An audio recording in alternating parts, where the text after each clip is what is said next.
Hello, नमस्ते सर्वांना. आणि आज पटकन आपण कविता चालू करूया.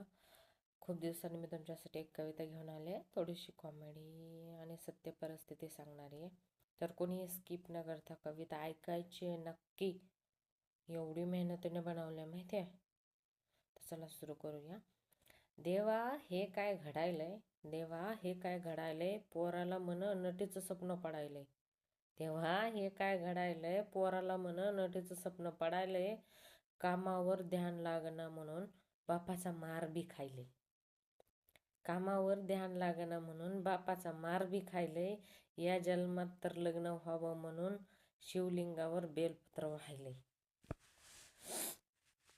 कशी पाहिजे म्हणलं तर काळी गोरी कशी बी चालल, फक्त जिवंत पाहिजे म्हणायलंय.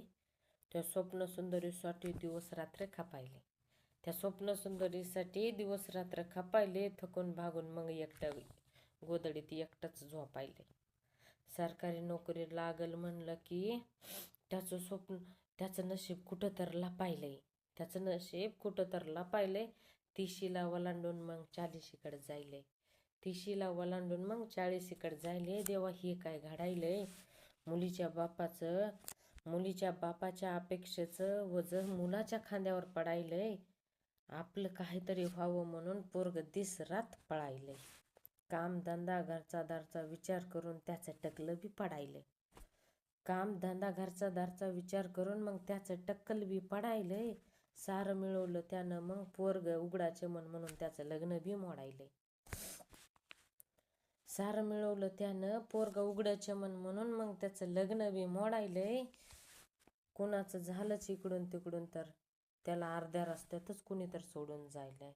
झालं त्याचं इकडून तिकडून कुठून तर त्याला अर्ध्या रस्त्यातच दुसरं सोडून चाललंय. देवा हे काय घडायलंय. तरुण पोरग मग एकटंच गोदडीत रडायलंय. तरुण पोरग मग एकटेच गोदडीत रडायलंय. इकडून तिकडून जमलं तर लाखोला गंडायलंय. झालं इकडून तिकडून जमलंच कुणाकून तर लाखोला गंडायलंय. 4 दिवस राहून गेली चुना लावून मग पोलीस स्टेशनच्या चक्रा मारायलंय. गेलंच मधुचंद्रापर्यंत इकडून तिकडून तर दरीत मरून पडायलंय. गेलंच मधुचंद्रापर्यंत तर दरीत मरून पडायलंय. आणि देवा हे काय घडायलंय. देवा हे काय घडायलंय. धन्यवाद.